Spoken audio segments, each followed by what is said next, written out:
नमस्कार, स्वागत है आपका एमएसएन हेडलाइंस पर।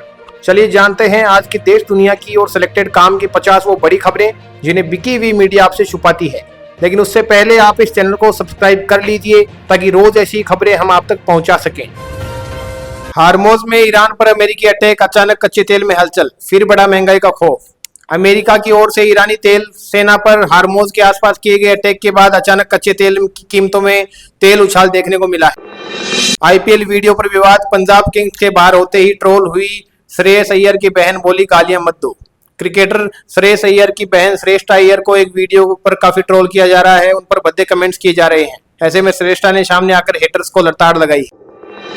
कर्नाटक कांग्रेस में बड़े बदलाव की आहट, दिल्ली तलब किए गए सीएम सिद्धारमैया और डीके शिव कुमार, कुर्सी को लेकर 3 समीकरण तैयार।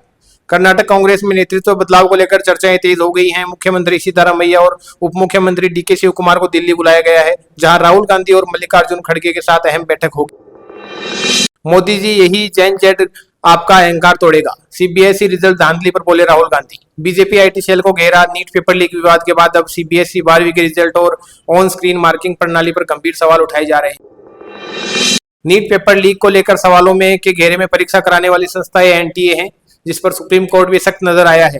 पेपर लीक को लेकर कोर्ट ने एनटीए को जमकर फटकार लगाई। कोर्ट ने कहा कि पेपर लीक होना दुख की बात है। स्कूलों में फ्री सैनिटरी पैड और अलग टॉयलेट हो, लड़कियों की पढ़ाई न रुके, सुप्रीम कोर्ट। सुप्रीम कोर्ट ने केंद्र और राज्यों के स्कूलों में फ्री सैनिटरी नैपकिन और अलग टॉयलेट सुनिश्चित करने को कहा है, जिससे लड़कियों की पढ़ाई प्रभावित न हो। सीएम योगी का संदेश मिलते ही सड़कों पर उतरे अफसर, डीएम और एसपी ने किया पैदल मार्च।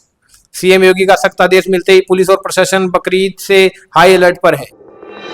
भारत में आज क्वेड देशों में अहम बैठक, विदेशी मंत्रियों की मीटिंग में हार्मोज समेत इन मुद्दों पर होगी बातचीत, जिसमें हिंद प्रशांत सुरक्षा, पश्चिमी एशिया संकट, सप्लाई चेन, ऊर्जा और साइबर सहयोग पर चर्चा होगी। दिल्ली में दिन की तपिश अब रातों तक पहुंच गई है और मौसम फिलहाल राहत देने के मूड में नजर नहीं आ रहा। हालांकि आने वाले दिनों में बदलाव के संकेत देखने को मिल रहे हैं।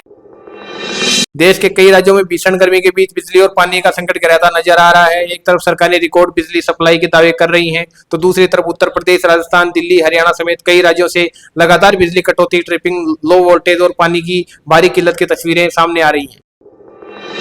अलवर के सरिस्का टाइगर रिजर्व के बफर क्षेत्र में इन दिनों लगातार टाइगर साइटिंग से पर्यटक रोमांचित हैं। 2 साल बाद चर्चित टाइगर ST18 सुल्तान दिखाई दिया, जबकि टाइग्रेस ST19 और 2302 आपके शावकों के साथ नजर आई।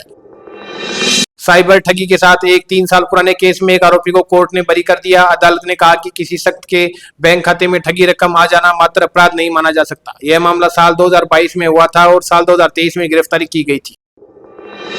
धर्मशाला में महायुद्ध, एक तरफ कोहली, दूसरी तरफ रबाडा राशिद की फौज। आईपीएल 2026 के क्वालीफायर 1 में रॉयल चैलेंजर्स बेंगलुरु और गुजरात टाइटंस के बीच धर्मशाला में हाई वोल्टेज मुकाबला खेला जाएगा।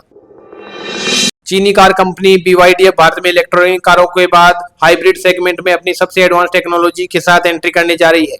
DMI super plug in hybrid EV technology की सबसे खास बात यह है कि ये EV जैसी साइलेंट, स्मूथ और फास्ट ड्राइविंग फील देने का दावा करती है।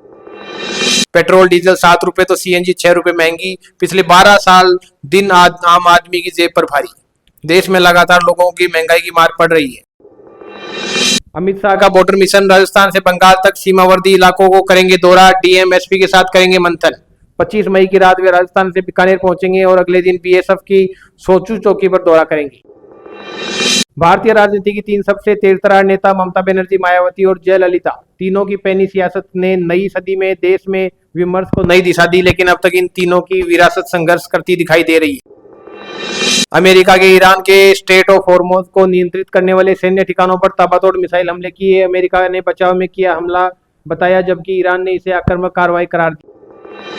सरकारी वीआईपी कल्चर का पूरा ढांचा खत्म करने का वक्त आ गया है। एक लोकतंत्र किसी राजा महाराजा के जुलूस जैसा नहीं दिखना चाहिए, लेकिन भारत की सड़कें ताकत और रौब दिखाने की जरिया बनी हुई है।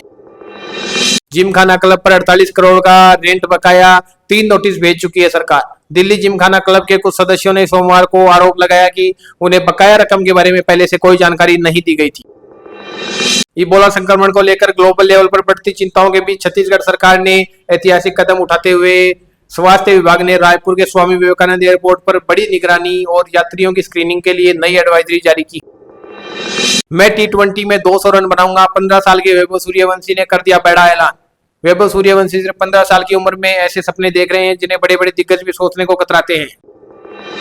री नीट को लेकर धर्मेंद्र प्रधान ने लिखा पत्र, छात्रों की सुविधाओं का किया जिक्र। देश भर में नीट यूजी की परीक्षा का आयोजन 21 जून को किया जाना है। अचानक चांदी 5,000 रुपए महंगी, रुपए प्रति किलो से ज्यादा महंगी हो गई, तो वहीं सोना भी चमका और 1.60 लाख रुपए करीब पहुंच गया है। टीएमसी में बढ़ते जा रहे बागी, लेकिन ममता बनर्जी के लिए बीजेपी ही दागी। ममता बनर्जी बीजेपी नेतृत्व पर लगातार हमलावर है। मुख्यमंत्री शुभेंदु अधिकारी को भी किसी न किसी बहाने टारगेट कर रही है। ईरान से बातचीत के बीच अचानक बेंजामिन नेतन्याहू ने कहा अस्पताल में भर्ती हुए इजरायली पीएम। बिहार के सीएम सम्राट चौधरी को दिल्ली में मिला वीआईपी बंगला, पहले नीतीश कुमार का था आवास। नवीन पटनायक को बड़ा झटका, बीजेपी और बीजेडी के राज्यसभा सांसद देवाशीष सामंतरिया ने छोड़ी पार्टी। सीटों के बंटवारे पर सीएम फडणवीस का बड़ा बयान, लेकिन मुझे भरोसा है कि जल्द ही समाधान मिल जाएगा।